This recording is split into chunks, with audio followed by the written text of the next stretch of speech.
Film dimulai dengan flashback ke 14 tahun yang lalu, yang dimana seorang wanita hamil bernama Anna tengah kabur dari kejaran zombie.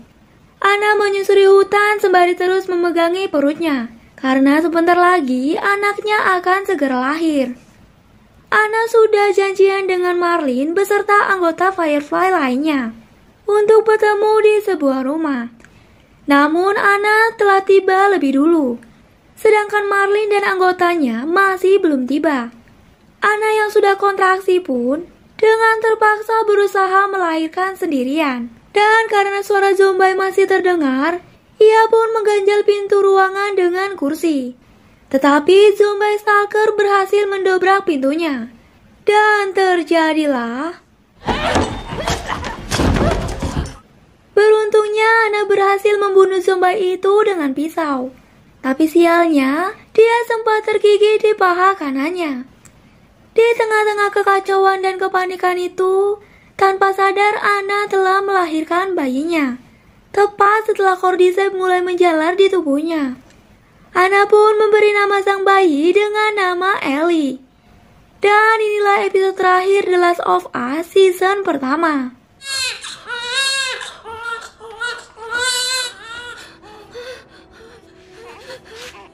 You fucking tell him, Ellie.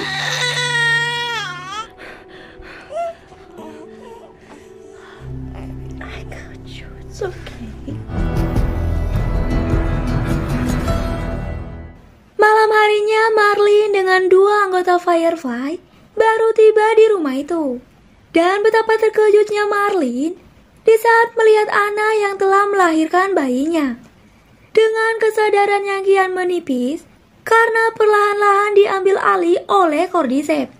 Anna pun menyuruh Marlin untuk membawa Ellie ke zona karantina Boston, sambil memberikan pisau lipat yang nantinya akan selalu dibawa Ellie kemanapun dia pergi.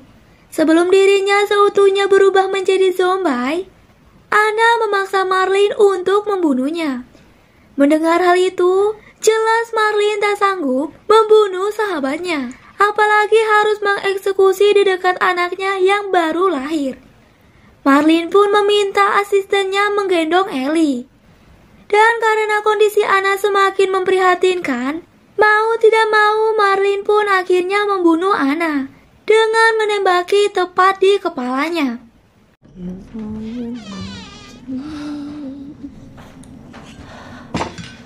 Take her with you to Boston. Her name is Ellie, so you pick her up right now. I can't do that. And then you kill me.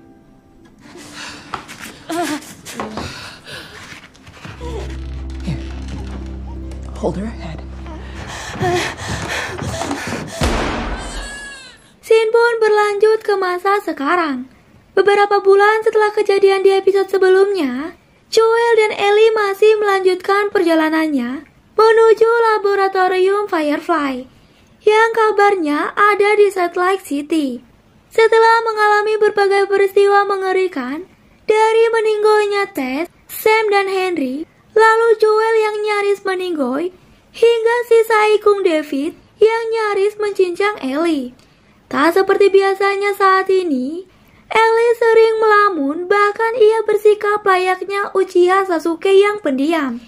Dan sebaliknya, malah Joel yang terlihat lebih perhatian ke Ellie dan berusaha membuat Ellie lupa akan kesedihannya.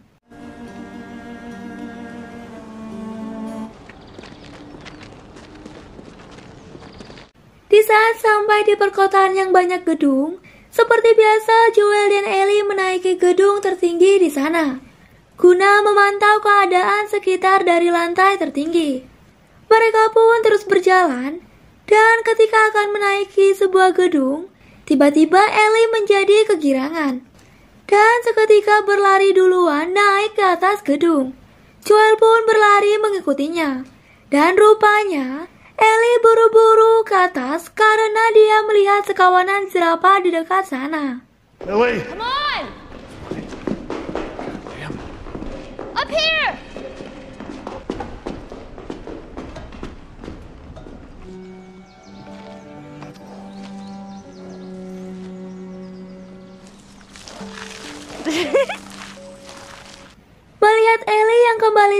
setelah melihat kawanan jerapah itu dan mengingat banyak hal dan bahaya yang telah mereka lewati selama ini, Joel pun menyarankan untuk menghentikan perjalanan mereka sampai di sini dan kembali ke tempat Tommy di Wyoming untuk menjalani hidup damai.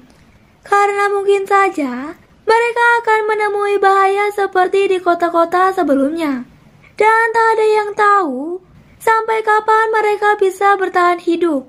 Mendengar itu, Ellie pun berkata jika dirinya tak mau menyerah dan akan melanjutkan perjalanan. Sebab bagaimanapun, dirinya dan Joel telah melewati berbagai macam rintangan untuk sampai di sini. Oleh karena itulah, Ellie ingin tetap melanjutkan perjalanan ini sampai selesai. I'll follow you anywhere you go. We finish what we started. Perjalanan pun kembali dilanjutkan dan mereka sempat melewati kamp bekas yang dibangun marinir cabang Amerika saat awal wabah Cordyceps melanda. Di sini Joel menceritakan pengalamannya yang sempat berada di pengungsian tak lama selepas meninggal putrinya Sarah. Karena kejadian itulah, Joel kehilangan semangat untuk hidup. Namun secara perlahan dia pun menyadari kalau harus tetap melanjutkan hidupnya meski tanpa anaknya. Setelah istirahat sejenak sembari ngerumpi, mereka pun kembali melanjutkan perjalanan. Namun tiba-tiba 5 out of 10. Joel pun terbangun di sebuah kamar pasien dengan beberapa tentara Firefly di sana. Juga si ketua Firefly cabang Boston, yakni Empok Marlin, yang rupanya masih hidup dan berhasil kabur dari sana. Empok Mar mengatakan jika Ellie baik-baik saja, dan ia tak habis pikir kok bisa Joel masih terlihat sehat meski telah berjalan sangat jauh dari zona karantina Boston. Dibandingkan kelompok Marlin yang separuhnya tewas karena serangan zombie, bahkan nyawa Marlin sendiri sempat terancam. Di sini Marlin mengatakan kalau saat ini Ellie hendak dioperasi. Karena menurut dokter, Cordyceps di tubuh Ellie sudah terbentuk sejak ia lahir. Karena ibunya digigit tepat sebelum melahirkan Ellie. Nah, kesimpulannya, jamur Cordyceps memang telah menyebar di tubuh Ellie, namun tak berbahaya. Karena Cordyceps menganggap Ellie sebagai Cordyceps itu sendiri. Itu sebabnya Ellie kebal terhadap Cordyceps tersebut. Maka dari itu, si dokter akan membedah Cordyceps di tubuh Ellie dan akan digandakan menjadi sebuah vaksin untuk kesembuhan semua orang. Namun karena Cordyceps bertumbuh di bagian otak, tentunya Ellie akan meninggoy saat dioperasi nanti. Mendengar hal itu, Joel yang tak mau kehilangan Ellie karena sudah seperti anaknya sendiri, memaksa Marlin untuk segera melepaskan Ellie. Namun Marlin cuma bisa minta maaf, karena itu merupakan pilihan satu-satunya yang bisa dilakukan. Marlin pun memberi pisau lipat milik Ellie kepada Joel, lalu menyuruh anggotanya untuk segera membawa Joel keluar dari sini. Dan jangan sungkan menembak jika Joel melawan. Akan tetapi,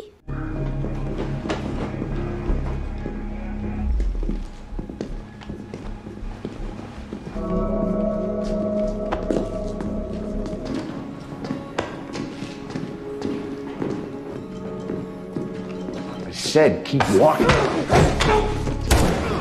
tanpa basa-basi, di saat baru dibawa keluar melalui tangga darurat, Joel Wick berhasil menembak dua anggota Firefly yang membawanya. Joel Wick nih bos, senggol dong. Dari sana Joel terus berjalan menuju ruang operasi, sembari membantai para tentara Firefly yang berdatangan. Juga seorang dokter. Hingga akhirnya Joel berhasil menemukan Ellie.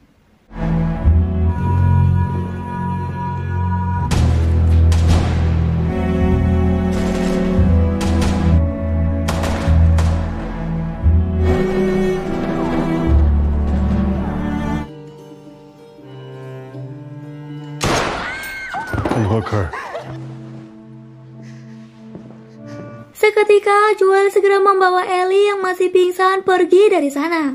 Namun dia dihadang oleh Mpok Mar yang menodongkan pistolnya. Mpok Mar mengatakan kalau Ellie pasti mau mengorbankan dirinya demi keberlangsungan hidup umat manusia. Meski tak dapat dipastikan berhasil, setidaknya Firefly sudah mencoba membuat vaksin demi menghilangkan wabah Cordyceps. Sebab suatu saat nanti bisa aja kan Ellie meninggoy tercabik-cabik Combine. Atau mungkin dibunuh oleh manusia, ucap Mpok Mar. Namun Joel tidak menanggapinya, dan saat ada kesempatan dia langsung menembak Mpok Mar.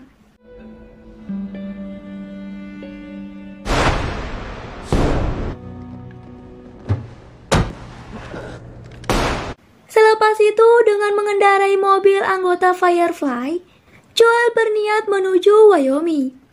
Beberapa jam berlalu, dan Ellie yang telah siuman bertanya apa yang terjadi. Dan apakah Marlin baik-baik saja. Joel pun berbohong kalau tadi Firefly berniat mengoperasi Ellie. Namun tidak jadi. Karena ternyata mereka sudah mencoba kasus seperti Ellie berkali-kali. Dan setelah diteliti, tak ada dokter yang sanggup membuat vaksinnya. Kebohongan Joel pun berlanjut. Dia mengatakan kalau ada bandit-bandit berbahaya yang datang menyerang. Dan Joel segera menyelamatkan Ellie dari sana.